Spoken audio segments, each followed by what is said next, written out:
Salut à tous les gars, aujourd'hui nouvelle vidéo, on va parler de la différence entre les amateurs et les pros en MMA. J'espère que vous allez bien, n'hésitez pas sur YouTube les gars, on s'abonne, on like, on commente, ça fait plaisir et ça aide pour le référencement. N'hésitez pas aussi à vous abonner à Twitch, euh, à venir aussi sur les lives et pareil sur Twitch. N'hésitez pas à vous abonner, à mettre les notifications et à la chaîne Subprime, c'est gratuit. Keita Propagande. Ben, on va faire ça la semaine prochaine pour la Keita Propagande, les gars. On va faire un live sur l'Océan Keita avant son combat pour la ceinture. Mais là, aujourd'hui, on va parler du MMA amateur et du MMA professionnel.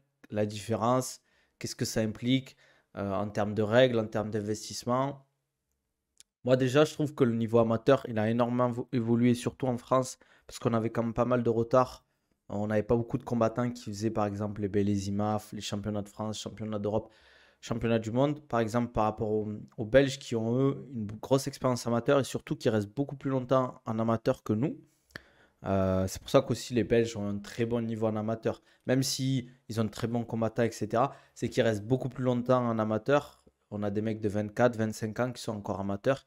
C'est pas une mauvaise chose. Vaut mieux arriver entre guillemets un peu plus tard que prévu que trop tôt dans le niveau pro parce que c'est pas du tout les mêmes règles, c'est pas du tout le même investissement, c'est pas du tout le même niveau. Et je pense que aussi la légalisation en Belgique du MMA a fait que ils sont un peu en avance à ce niveau-là sur nous.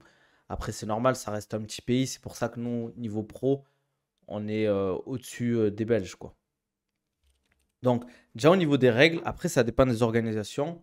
Mais en France, en général, les règles amateurs, c'est du 3x3. Ça veut dire qu'on va faire 3 rounds de 3 minutes avec protège tibia, gants d'entraînement. Ça veut dire que c'est des gants c'est des gants de MMA avec, on va dire, une sorte de bombe ici qui fait en sorte que les coups font moins mal, découpent moins, etc., fassent moins de dégâts.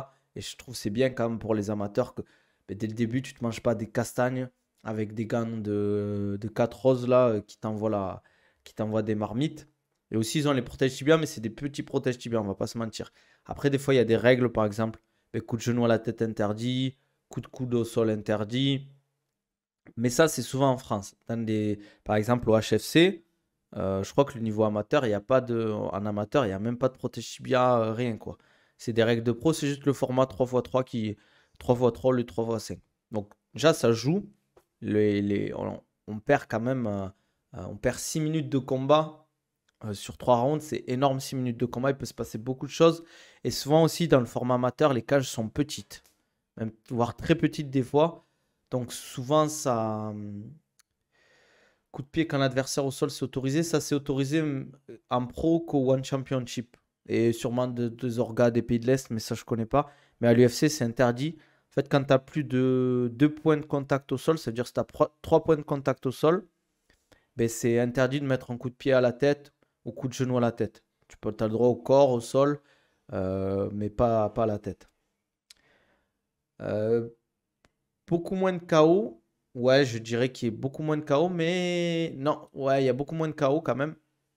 Mais la tendance, quand même, légèrement dans le MMA, fait que on a légèrement moins de KO qu'il y a 20 ans ou 15 ans, par exemple, parce que les mecs savent se défendre, ils font moins d'erreurs. Les combats sont aussi plus équilibrés en général. Il y a aussi le fait, comme je disais, vu que les cages sont petites, ça avantage quand même pas mal la lutte. Et surtout, souvent, en fait, s'il y a une grosse différence, souvent en amateur, il se peut que des fois, dans des combats, il y ait une grosse différence au niveau de la lutte. Et bien, le mec, il n'existe pas et il perd à cause de ça. Surtout que ce que je disais sur un précédent live, par exemple, par rapport aux IMAF, c'est que si tu arrives à amener ton adversaire au sol, on va dire que tu as fait 1 minute de combat debout, tu arrives à amener ton adversaire au sol, il reste 2 minutes de combat. Si par exemple tu as réussi à le tenir 1 minute 30, 1 minute 20, avec la fatigue quand vous allez vous relever, il ne se passera pas grand-chose en général, surtout si on fait une round, et tu peux facilement, on va dire, valider ton round comme ça si tu as réussi à mettre des dégâts au sol. Les règles amateurs avantagent l'enchaînement des combats, c'est clair, bien évidemment. Tu as moins de dégâts, tu as moins de blessures, tu pas le cutting en général. En général, je dis bien, parce qu'il y a quand même des amateurs qui cut énormément, mais tu cut beaucoup moins. En tout cas, le water cut, c'est peut-être 1 kilo, mais max, max. Même il y en a qui cut pas, et c'est pas plus mal parce que c'est pas l'objectif. Parce que l'objectif de l'amateur, c'est de prendre de l'expérience, tester des choses, tester différentes organisations pour pouvoir arriver en pro avec un gros bagage technique, une grosse expérience au niveau si tu as réussi à faire des guerres, des défaites aussi. C'est bien aussi de perdre en amateur parce que tu arrives sur des phases où des fois tu as l'impression que tu t'es bon, tu fais peut-être 2, 3 combats, tu gagnes. Et au final, tu te manges une grosse défaite, par exemple parce que tu as pris une grosse soumission ou parce que tu t'es fait dominer en lutte et tu te rends compte qu'au final, ben, il faut que tu bosses pas mal de choses. Et plus tôt tu t'en rends compte, par exemple, je trouve que la lutte et le grappling, plus tôt tu le bosses et plus tôt tu te rends compte de tes faiblesses, plus tu as de chances de progresser, de combler parce que ça prend du temps. C'est pas des mouvements naturels, on va dire, le grappling, la lutte. C'est des choses qui doivent s'entraîner, bien évidemment. Pareil, la boxe, tout ça, le kick, tout ça, faut le travailler, le travailler au clinch. Mais je trouve que la lutte et le grappling, c'est pas des choses qui se font naturellement. Il faut le bosser en salle de sport. Il faut surtout le bosser avec des gens qui ont une très grosse expertise. Et c'est bien en fait de perdre. Je trouve que c'est une bonne expérience de perdre en amateur. Bien évidemment, si tu fais 15 combats amateurs, tu les as tous gagnés alors que les mecs en face étaient bons, tant mieux, hein, tu vas pas te forcer à perdre pour ça, quoi. Il faut un minimum de combats amateurs avant de passer pro. Je crois que un suffit, normalement. Mais je suis pas sûr à 100%. J'ai pas envie de dire de bêtises. Un amateur peut y avoir des primes ou pas. Ça arrive, mais c'est très rare. Et c'est souvent très faible. C'est de l'ordre de 50, 100 euros. Par exemple, je sais pas si vous avez suivi le dernier ARES, Abou Bakar Younoussov. Il a fait un combat. Enfin, vous allez voir, je vais vous raconter l'histoire. Il avait un combat au HFC. Mais au final, il en a fait deux dans la même soirée. Et je crois il a pris 150 euros. Il a fait deux combats dans la même soirée, il les a gagnés les deux.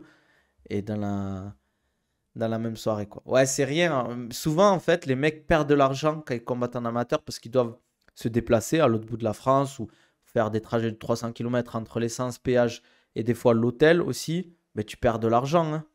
Donc, c'est ça la problématique du niveau amateur, c'est que c'est de l'investissement au début.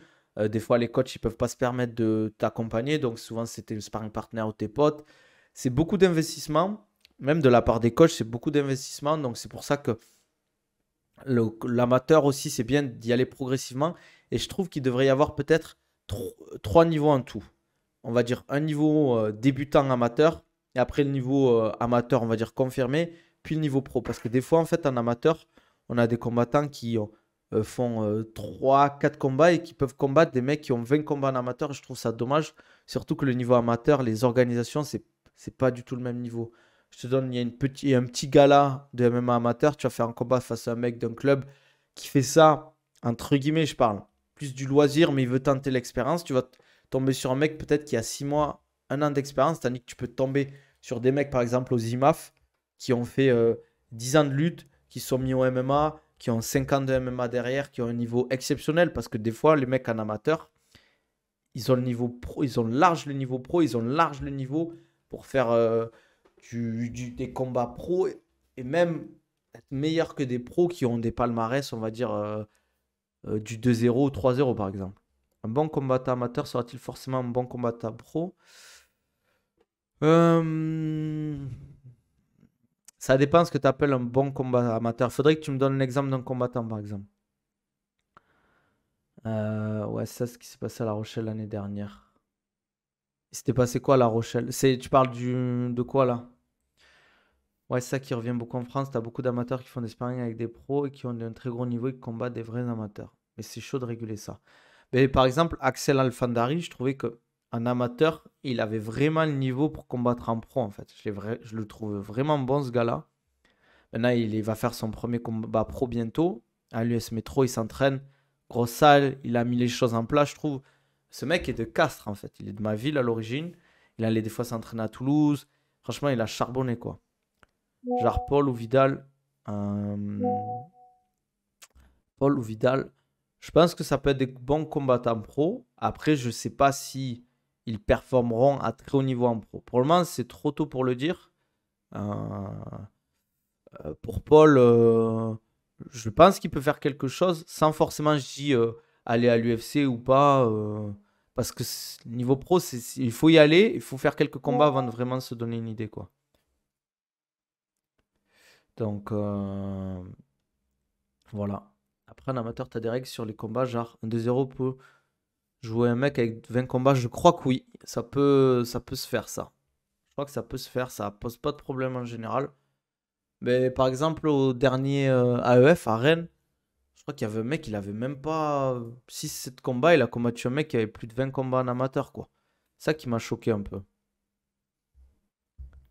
Et moi, je trouve ça bizarre un peu. Après, ça veut pas dire que le mec qui a moins de 10 combats est plus nul que le mec qui a 20 plus de 20 combats. Mais au niveau de l'expérience, ça n'a rien à voir, quoi. Je trouve que c'est pas du tout équitable, entre guillemets. Après, c'est aussi au management, au coach de refuser s'il voit qu'il y a une trop grosse différence de niveau. Il y avait eu des combats amateurs hyper déréglés entre les adversaires. Mais c'était quoi l'organisation de La Rochelle? Je connais pas trop La Rochelle, je vous avoue. Putain, j'ai mal là. Je tournais avec un pote tout à l'heure. Pour toi, la puissance de Patrick est innée. Possible que ce soit. Il y a l'aspect génétique, il y a l'aspect technique aussi. Il est très bon en striking. Euh, Après, ce qu'il fait aussi, c'est que quand il frappe, entre guillemets, il s'engage beaucoup en fait. Faut faire gaffe au contre, tout ça, etc. Il est très bon, hein. Je pense qu'aussi il a une bonne précision, c'est pour ça qu'il tape fort. Parce qu'en fait, bien évidemment, il faut de la puissance pour mettre des KO, mais si tu tapes pas au bon endroit et que tu n'as pas ce transfert de poids du corps, parce qu'on a l'impression, en fait, quand tu frappes avec ton poing ou ton bras, si tu n'utilises pas ton poids du corps, tes hanches, que tu transfères pas, par exemple, jambe arrière, jambe avant pour frapper des fois, ou que tu utilises bien ta jambe arrière et tes hanches pour frapper, ben, tu vas faire moins mal que si un mec il utilise bien ses hanches, bien en boxe et en striking, même dans les sports de préhension, tout part des pieds en fait. C'est ce qui te relie au sol. Donc, si tu n'as pas une bonne assise, que tu n'utilises pas, tu transfères pas ton poids du corps, etc., tu vas pas faire mal, quoi. Salut Colisée, ça vaut quoi? C'est un petit club qui avait organisé des combats entre des gars de toute la France, mais ils ont abusé. Ouais, mais souvent, il y en a beaucoup qui font ça. Faut faire attention, en fait, je trouve. Après, en termes de rythme de travail entre un amateur et pro, ça n'a rien à voir. Ça dépend. Parce que il y avait eu. Il y a Nicolas Haute, je ne sais pas si vous avez vu, il a fait une petite apparition au RMC Fighter Club et il disait qu'en fait, il y avait des amateurs qui s'entraînaient beaucoup plus que des pros. Par exemple, il y a des pros, ils s'entraînent 5 fois par semaine, ils font leur entraînement journalier et c'est tout. Mais moi, je connais des amateurs qui s'entraînent 2 fois par jour, 5 fois par semaine. Ça veut dire que tu doubles l'entraînement du combattant. Après, s'il y a un truc aussi qu'il faut prendre en compte, c'est quand tu es en début de carrière, il faut beaucoup s'entraîner parce que tu as beaucoup de choses à apprendre, etc. Il faut énormément avoir un gros volume d'entraînement, mais intelligent, bien évidemment. Mais il faut beaucoup s'entraîner parce que tu dois progresser, quoi. Et au bout d'un certain temps, quand tu arrives, je parle vraiment que tu es à ton prime et tout, il faut s'entraîner, peut-être un tout petit peu moins, mais beaucoup plus intelligemment, quoi. Après, en termes, il y a même Chakboulat Abouev qui est venu combattre. Il est au Factory. Ah bon? Moi, je savais pas, tu vois. Ah oui, je vois qui c'est, oui, je vois qui c'est, ouais. Je me suis niqué le genou sur un vieux takedown, je suis trop vert. Aïe, aïe, aïe, aïe, aïe. T'as tapé trop fort dans le sol ou quoi? Du coup, c'est quoi vraiment la grosse différence? Cette année, la fédération a tout payé pour les combattants et Ah, ça, c'est bien, ça. Ça, c'est top, ça. C'est cool de fou. La différence. Après, la différence, souvent, elle se fait au niveau des sparring partners que tu vas avoir. Après, il y a des amateurs qui tournent avec des pros, bien évidemment. Mais quand tu t'entraînes, on va dire, chez les pros, dans des gros clubs, je parle, mais tu vas t'entraîner qu'avec des pros. Tandis que si tu es un amateur, tu vas t'entraîner qu'avec des amateurs. C'est pas du tout le même niveau. Physiquement, souvent aussi, il y a souvent, euh, on voit les jeunes, je parle des jeunes, par exemple, Paul, etc. Ils n'ont pas des physiques exceptionnels pour la catégorie. Pour un 66, il n'est pas énorme. Mais c'est normal parce que je pense que lui, il combattrait plus en bantam parce qu'il devrait cut et tout. Soit il prend en masse musculaire et il peut rester en 66. C'est un exemple, c'est pas une critique, hein, bien évidemment. Quand t'es pas pro, c'est dur de s'investir à 100%. Exactement. En plus, vu que tu gagnes beaucoup moins d'argent, par exemple, si tu sais que tu vas faire 3-4 combats dans l'année, tu gagnes 2-3 000 euros par combat, c'est déjà mieux que savoir que tu vas gagner que 100 euros, quoi. Parce que tu sais que, par exemple, ben, les 2-3 000 euros, ils pourront payer une partie de ton loyer, tes courses, ça te soulage un peu, quoi. Ouais, les coachings en amateur, moi, je suis pas du tout fan, les gars. Franchement, c'est pas une bonne idée, perso. Je trouve que c'est vraiment bête, hein, entre guillemets, quoi. Donc, voilà, à vous de voir après, hein. Alors, qu'est-ce que tu me dis? J'ai enfoncé dans le sol, j'ai terminé l'entraînement le lendemain. Mais pourtant, toi, tu fais du nogi, toi, non? Tu fais du kimono ou tu... Je passe une radio RS et vendredi, j'ai mon IRM, comme ça, je serai fixé. Après, des fois, c'est souvent, comment on appelle ça? Peut-être un épanchement de synovie. Épanchement de synovie. Ce que tu peux faire, c'est acheter des... Pas des genouillères classiques, mais les genouillères de lutteur, là, avec un coussin, en attendant. Et tu travailles avec. Mais ouais, il faut faire attention sur les takedowns. Il faut le travailler. C'est pas évident au début. À force d'en faire, tu seras. Après, sinon, tu vas finir avec les genoux à Kamar Ousmane, hein. Mais ouais, il y a quand même une différence entre pro et amateur au niveau de l'entraînement. Mais il y a quand même des amateurs qui s'entraînent mieux que des pros, hein. Il y a des pros, ils font n'importe quoi, hein. Ils s'entraînent mal, ils mangent mal. Euh, Ils sont pas professionnels, entre guillemets. Par exemple, moi, je sais, je connais des amateurs, je coach des amateurs, hein, je gère leur prépa et tout. Ils ont comment ça s'appelle? Un carnet d'entraînement avec le planning. Mais lundi, ils ont ça, lundi matin, ils ont ça, ou lundi midi, ils ont ça, le lundi soir, ils ont ça. Pareil, mardi midi, mardi soir, etc. Et c'est super bien organisé. Et ils font en sorte de s'entraîner pour progresser. Ils vont pas juste, ils vont s'entraîner et c'est tout. Parce que ça, c'est important pour progresser. C'est quand tu vas à l'entraînement ou quand tu organises ton planning d'entraînement, il faut te dire qu'est-ce qui va me faire progresser, qu'est-ce qu'il faut que je fasse pour progresser aussi à l'entraînement. Parce que tu vas à l'entraînement, tu fais ton entraînement, tu rentres chez toi, ok, et tu penses pas à l'entraînement, c'est dommage. Par exemple, moi, ce que je fais souvent après les entraînements, je visualise. On a travaillé une technique, mais je vais la visualiser. Je vais essayer de la placer en sparring. Ça, c'est une autre paire de manches. Après, je vous avoue que c'est plus difficile. Mais si tu arrives à la placer en sparring, c'est top. Mais je vais essayer de la visualiser pour que, en fait, mon cerveau, il assimile la technique. Et si je peux m'entraîner à la faire de temps en temps, ben, elle va rentrer plus facilement. Quand tu as expliqué le cutting la dernière fois, je suis resté sous le choc. Pourquoi? Tu pensais pas que c'était comme ça? Toi, par exemple, en termes de prépa, tu t'adaptes entre pro et amateur. Du coup, je suppose bien évidemment, on s'adapte parce que les mecs combattent beaucoup plus dans l'année. Donc, faut viser sur. Enfin, faut se dire que quasiment tous les 2 mois, le mec, il va combattre minimum, je parle. Minimum. Donc, ouais, c'est super dangereux le cutting si c'est pas bien, enfin, si c'est pas bien fait. C'est super dangereux. Et moi, je connais des mecs, ils vont faire leur cutting tout seuls. Ils font leur truc solo. Ça, c'est vraiment une dinguerie. Et même des fois, ils sont accompagnés, mais ils sont accompagnés de gens qui connaissent pas, donc ils savent pas comment réagir, ils savent pas qu'est-ce qu'il faut faire, etc., quoi. Ah oui, tu peux en mourir, ouais. Les prépas, tu les fais en full body, ça dépend. Ça dépend. Ça dépend du nombre d'entraînements qu'ils ont, etc. Des fois, je fais en sorte. Après, on ne travaille pas, on se dit pas, ouais, on va faire du full body quand même. On essaie de travailler plus des thèmes dans la préparation physique. Par exemple, est-ce que j'ai envie de développer la puissance? Est-ce que j'ai envie de développer la force? Travail de grippe, renforcement de la nuque, prévention des blessures, endurance fondamentale, endurance musculaire, tout ça, quoi. Cutting solo, moi j'en connais, ils commençaient à pisser du sang, ils étaient solo et tout, hein. C'est une dinguerie.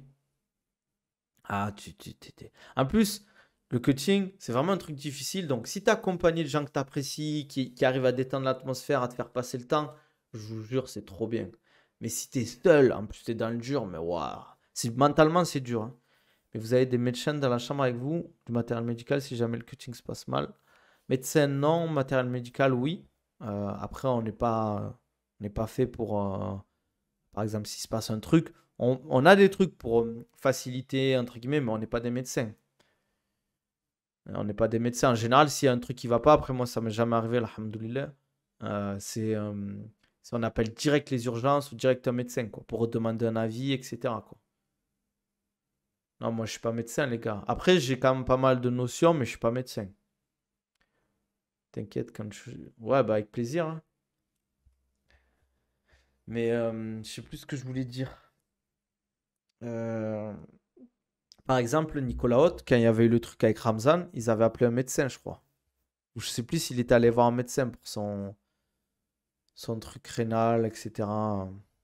Avec les études, ouais, surtout que je me suis beaucoup formé en fait sur le coaching. J'ai fait beaucoup de formations. J'ai au moins, je pense, j'ai fait 10 formations sur le coaching. Et des pesées, j'en ai fait, je sais pas combien, quoi. Les mecs qui ont fait des pesées. Hum, hum, hum. Et genre, pour le coaching actuel combattant, souvent on est 4 en tout. Il y a le combattant, moi et 2 autres personnes. En général, des fois on peut être un de plus, mais Pas plus. Ça sert à rien d'être trop parce qu'après, c'est le bordel. L'athlète a besoin de calme. Mais en général, il faut être au moins 3 accompagnateurs, je trouve.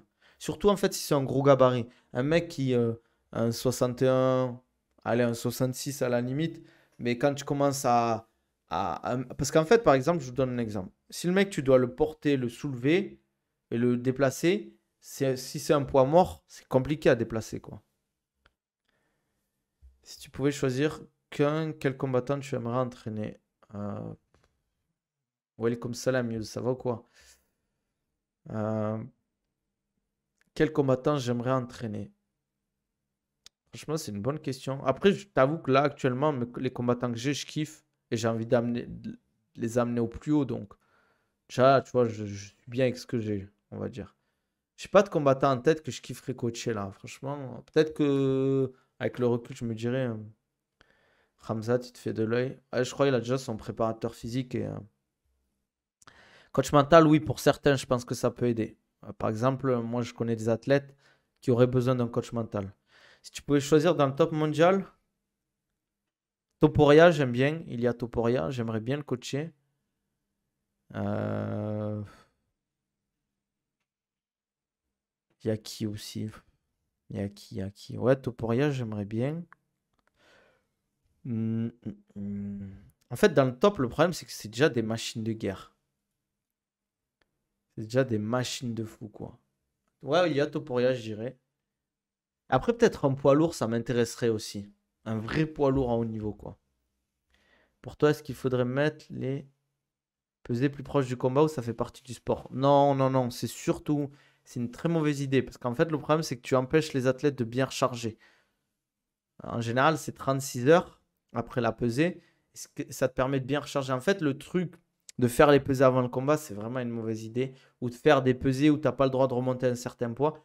Le problème, c'est que tu empêches les mecs de bien recharger. Et c'est comme si, en fait, tu dis à un mec, tu dois te peser à 70, ça veut dire que tu vas devoir perdre ton poids, faire ton water cut. Mais par contre, tu as le droit de boire que 2 litres d'eau après et manger que tant de trucs. Ça veut dire que tu t'es tapé tout ça, tu es fatigué et il te limite ta recharge. Je trouve ça dommage, quoi.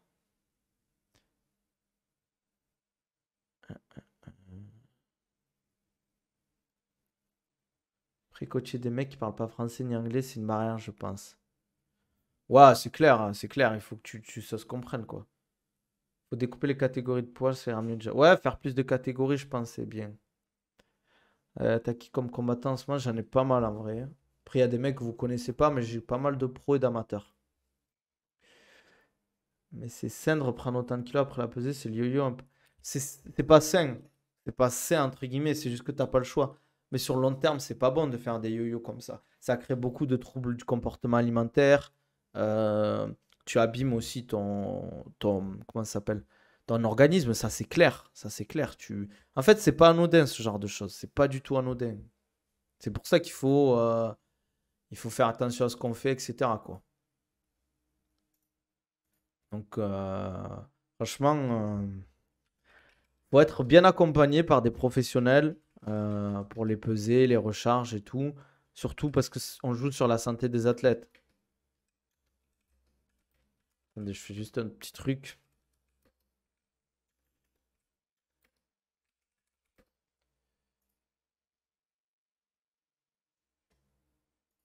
Alors, l'entraînement des... l'en- T'as entraîné des combattants Ouais, ouais, j'entraîne des combattants là aux Émirats. Là, je vais peut-être en choper encore un autre. Et potentiellement 2 autres encore qui arrivent là. Là, je coach un mec qui est double champion de l'UAE Warrior. Watercut, tu cut combien de litres d'eau? À peu près plus de 2 litres. Ou... Ça dépend en fait de la catégorie plus. Après, tu peux pas non plus exploser. Par exemple, un poids lourd, il va pas cut 10 litres d'eau facile. Mais plus tu es sur une grosse catégorie, plus tu peux cut en eau. Moins tu es sur une... Enfin, plus tu es bas, moins tu peux cut en eau. Mais plus de 2 litres en général, oui. Je fais plus de 2 litres. Toi, tu arrives à bien vivre de ton métier actuellement. Euh, on va dire Alhamdoulilah, ça va. Je vais pas dire que je suis riche, hein, les gars. Mais ça me permet de vivre, quoi. Pourquoi t'es basé aux Émirats, t'as jamais dit, je crois. Ah, parce que les gars, faut être, Faut être là, aller là-bas pour comprendre. Le niveau de vie, ça n'a rien à voir. Franchement, déjà la météo, c'est vraiment exceptionnel. Il fait beau toute l'année. Bon, il fait chaud en été, ça c'est sûr. Le sport là-bas, c'est ultra développé. La sécurité, il n'y a pas de problème de sécurité. Euh, on vit très bien ici. Euh, la bouffe, bah, c'est top. C'est super propre. Franchement, c'est super propre. Il n'y a rien à dire. Il n'y a pas de violence, tu vois pas de gens alcoolisés ou drogués dans la rue.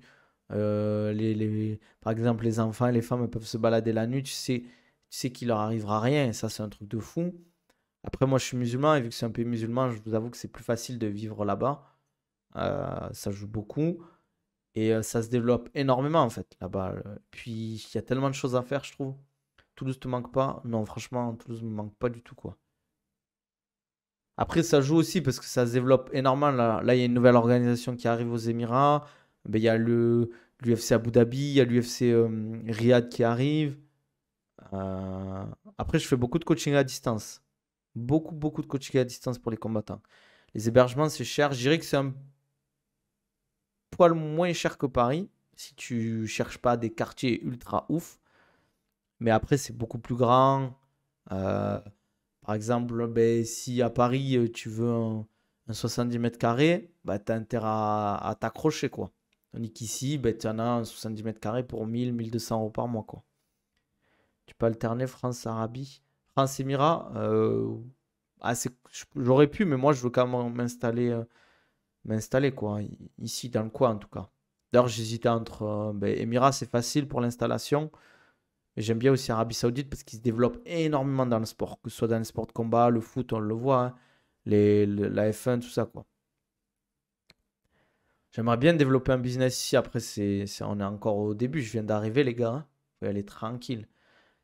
Faut aller tranquille, quoi. Ça prend du temps. Il faut travailler. Il n'y a pas de secret. Ici, il faut travailler. Si tu travailles pas, ça va être compliqué, hein. Anglais, français. Arabe, je comprends certains trucs, mais parler, il faut que je prenne des cours d'arabe, en vrai. C'est important. Enfin, je comprends, mais c'est dur de le parler, quoi. Ah, mais les gars, les combattants qu'il y a à Dubaï, les gars, ben, il y a des très grands combattants, hein. Khamzat, il y a des mecs de l'UFC qui viennent régulièrement s'entraîner. Par exemple, souvent, il y a Léon Edwards qui passe, ben, Saladin Parnasse, euh, Aljamain Sterling. Récemment, il y a des mecs de l'UFC dans une des salles où je coach, des mecs du PFL, des mecs du One, de l'UA Warrior. Franchement, il y a du très. En fait, les gens, ils viennent ici parce que le niveau de vie est top, les infrastructures sont oufissimes et tu peux vraiment t'entraîner dans de bonnes conditions. Ils te mettent bien. Les gens payent bien ici, donc tu peux te mettre bien.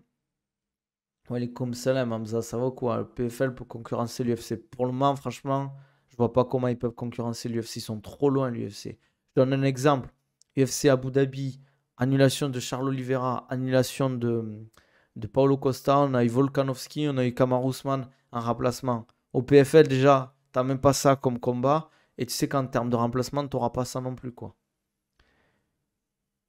Mais il faut aussi trouver des pro amateurs et tout pour toi. Bien évidemment, il faut trouver des combattants après. T'as testé la salle à Khabib ou pas? Non, elle est à Abu Dhabi, la salle à Khabib. Presque le peuple là-bas qui fait le MMA.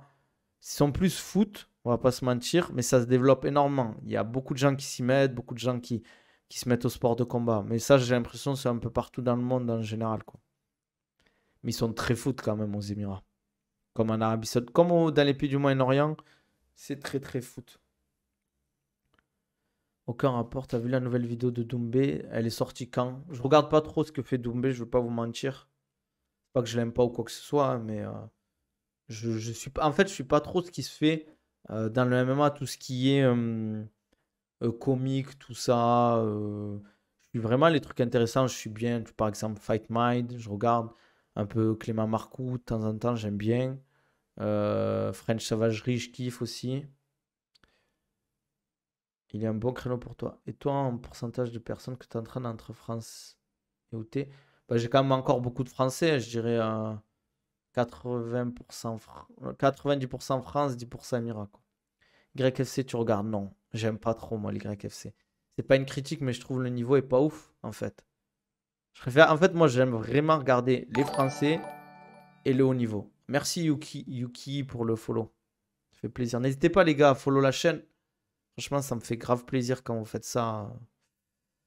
On va les faire venir petit à petit, t'inquiète pas. On va faire des stages ici, des camps, etc. Vous inquiétez pas, dans les mois qui arrivent, il va se passer des choses. C'est déjà prévu. Ouais, il faut des contacts. Je vais ramener des combattants que vous avez vus et que vous allez voir là dans les mois à venir. Je vais les faire venir à Dubaï un peu. On va faire des vrais trucs ici. Parce que les infrastructures sont top en fait. Ici, ils sont pas relous, les gens à ce niveau-là, quoi. Donc, franchement, hâte de vous faire voir ça, quoi. Euh, euh, Moi, je pense qu'on a fait le point, hein. Qu'est-ce que vous en pensez, les gars, vous? Mais en vrai, tu penses pas que le fait que le pays est un pays musulman, ça peut freiner certains? Non, parce que comme les Émirats, ils t'empêchent pas de vivre, entre guillemets, si t'es pas musulman. Il y a énormément d'expatriés qui sont pas musulmans aux Émirats. Internet à la maison, c'est cher. C'est un peu plus cher qu'en France. Mais pas non plus. Je sais plus combien je paye, moi, mais je crois que je paye dans les 70-80 € par mois, un truc comme ça. En fait, ce qui est cher ici, c'est abonnement internet, mobile. euh, la bouffe est légèrement plus chère qu'en France. Faut que j'essaie de venir dans un, Inch'Allah, ça a l'air. Mais celle que je mets en story Insta, le pire, c'est que c'est pas les meilleurs que j'ai vus, hein. Je pense pour s'installer aux Émirats, faut arriver, je parle, dans les poches avec 25 000 balles. Parce que faut payer le loyer. Et là-bas, si tu arrives à négocier, tu peux payer sur 6 mois ou c'est sur un an, en fait, tu payes. Niveau impôt, il n'y a pas d'impôt ici. Moi, je paye pas d'impôt, donc ça, c'est cool. Il y a juste la TVA, mais c'est 5% quoi, sur les produits que tu achètes. Mais sinon, voilà, quoi. C'est tranquille. Ça, c'est une bonne chose, on va pas se mentir. Après, par exemple, la mutuelle, ici, tu casques, hein. Une bonne mutuelle, c'est par tête, c'est 200-250 € par mois. Ouais, il y a ça qui est cher, j'avais oublié. Mais par contre, la santé ici, ça n'a rien à voir. Par exemple, si tu vas aux urgences, en 1 heure, t'es pris. Il y a pas à t'attendre 3 heures. C'est 1 heure max, t'es pris, quoi. Tu vas pas attendre longtemps. euh, Parce que il y a moins de monde aussi. Les gens, vu que c'est plus dur d'avoir l'accès aux soins est plus cher, les gens, ils abusent moins aussi. Euh, c'est une chance, entre guillemets, qu'on a en France, c'est de ne pas payer les soins. Mais le problème, c'est que c'est pas une critique, hein, que je fais sur les gens. C'est que les gens, ben, ils en profitent. Ils se disent, je vais pas payer, donc j'y vais, entre guillemets, je me prends pas la tête. Et ça, c'est une force, en vrai, on va pas se mentir. Ah oui, moi, j'ai déjà passé 6-7 heures aux urgences, mais j'ai dit 3 heures comme ça. Ouais, si t'as une famille, tu peux facile faire 500 € par mois de mutuelle. Ouais, 400-500 €. Ouais. Après, les salaires, c'est pas les mêmes ici, les gars. Par exemple, bon, c'est une exception. Mais merci Exirox pour le follow. Moi, je connais un mec qui travaille dans le luxe. Enfin, non, je le connais pas personnellement, mais c'est un mec qui travaille chez Audemars Piguet. Il touche 11 000 balles par mois, quoi. Et à la fin de ses 1 an de contrat, il a reçu une montre, je crois, à 50 000 €, quoi. J'espère que je pourrai aménager dans un autre pays plus tard. Je sais pas s'il y a un SMIC ici, mais les salaires, c'est pas les mêmes, quoi. C'est surtout, en fait, ça dépend du passeport que tu as. Si tu as un passeport français ou anglo-saxon, par exemple, français, australien, anglais, américain, tu es très bien payé ici, en fait, si tu as des compétences. Mais si tu fais des petits métiers, si tu fais à la caisse, tu vas pas gagner grand-chose, hein. Il y a des, il y a des offres, il y a des sûrs avec des offres d'emploi de Dubaï au Pays du Golfe. Il y a des sites. Ouais, il y a des sites. Je les connais pas, mais il y a pas mal de sites. Pourquoi tu as choisi un autre et pas un autre? Parce que je voulais un pays où il fait beau, un pays musulman, un pays où ça bouge beaucoup pour le business. Les Émirats, pour moi, c'est actuellement pour le business, il n'y a pas mieux que les Émirats en tant que Français. Franchement, c'est le top, je trouve. C'est facile de s'installer. Euh, voilà quoi. J'hésitais entre, par exemple, ben, l'Arabie Saoudite, Émirats, mais l'Arabie Saoudite, c'est beaucoup plus compliqué. Malaisie, Indonésie, je kiffe aussi, mais c'est pas trop ma culture, c'est pas la même langue, c'est autre chose, quoi. Ouais, en ce moment, c'est compliqué, on va pas se mentir quand t'es musulman. Faut être honnête, en ce moment, c'est un peu la guerre, quoi, pour nous, quoi. Ouais, voilà, quoi. Mais tu vois, par exemple, Arnaud, tu sais, j'ai beaucoup de gens qui sont pas musulmans, qui s'installent à Dubaï. Parce qu'en fait, et pourtant, c'est des Français voilà, qui adorent leur France, etc. Mais ils peuvent plus parce que au niveau sécurité, c'est compliqué, le coût de la vie, euh, les impôts, les taxes, tout ça. Ils viennent depuis qu'ils sont à Dubaï, ils se disent, je pourrais plus jamais rentrer, quoi. Euh, je suis un mec qui avait sa salle de sport, plusieurs salles de sport. Ça s'appelle, le mec, c'est la Maison de la Masse, ça s'appelle. Il en pouvait plus en fait de la France à cause de ça, à cause des règles, des taxes, tout ça. On lui a pris tellement d'argent en fait. Et moi à Dubaï, en fait, quand tu fais du business, ok, la vie, elle est pas, c'est pas on te donne entre guillemets, mais si tu bosses, tu t'en sors ici quoi. Après, il faut pas faire n'importe quoi. Ouais, mais après, parce que tu vois, par exemple, par rapport aux influenceurs, mais c'est parce qu'en fait, vous voyez le truc à travers les influenceurs, mais moi, j'ai jamais vu d'influenceurs depuis que je suis là. Ça fait un mois et demi. Et, et je vois pas en fait tout ce que vous voyez entre guillemets sur les réseaux, les trucs avec la fête de fou, les trucs comme ça. Il y a plein d'endroits vraiment sympas, vraiment cool. Tu passes des bons moments, il fait super beau, c'est magnifique et tout. Et tu vois pas tout cet aspect entre guillemets influenceur quoi. Déjà, le métro se séparer en femmes, c'est un argument de taille. Ouais, il y a plein de trucs comme ça. On va pas se mentir, il y a des plages exclusivement pour les femmes. Il y a plein de facilités, en fait, hein. Il y a pas tout ce truc d'harcèlement aussi ici envers les femmes. Les gens, tu t'arrêtes pas une femme dans la rue pour aller lui parler et lui demander son numéro comme ça et tout, parce que ça rigole zéro là-bas. Après, au niveau sécurité aussi, ça rigole zéro, hein. Il y a des péages, enfin, il y a des radars toutes les 4 minutes, enfin, tous les 4 kilomètres. Euh, Ça rigole pas, hein. Là-bas, si tu te bats, tu finis en prison, quoi. Et les prisons, c'est pas les prisons, c'est les prisons de la saison 3 de Prison Break, là, au Panama, là. Ouais, voilà, si tu gagnes 1 million brut en France, tu passes à 400 000 net, c'est trop. C'est trop, hein. Je dis pas qu'il faut pas redistribuer les richesses. Moi, ça me dérange pas de payer des impôts. Mais si l'argent est bien utilisé dans les écoles, dans la sécurité, dans le médical, dans le développement de la ville, des activités et tout, moi, ça me dérange pas du tout. Mais quand je vois que l'argent, il est détourné. Ouais, voilà, Sona. Quand je vois l'argent, il est détourné et tout, que les politiques s'en mettent plein les poches, qu'il y a du détournement d'argent, mais ça me fout la rage, en fait. Parce qu'il y a des gens. La dernière fois, je regardais un article en France euh, d'un mec qui, enfin, c'était d'un couple de personnes, des personnes âgées, je crois qu'ils allaient se faire expulser de chez eux parce qu'ils pouvaient plus payer le loyer, alors qu'ils étaient à la retraite, ils avaient travaillé dur, quoi. Voilà. Moi, c'est mon petit, enfin, c'est pas mon petit coup de gueule, mais je trouve en fait la France, c'est un pays de fou, incroyable, magnifique, culture de fou, gastronomie incroyable, des villes, en fait, les environnements, pour moi, la France, c'est un des plus beaux pays du monde. Mais il y a trop de trucs qui font que ça part un peu en truc, quoi. Genre, c'est dommage, hein, en vrai, hein. Exactement. Pour moi, je le mets dans le top 5 des meilleurs pays du monde, mais en ce moment, c'est n'importe quoi. Et ça va être de pire en pire, je pense. Petit à petit, ben, tu perds un peu tous les avantages que la France a apportés, quoi.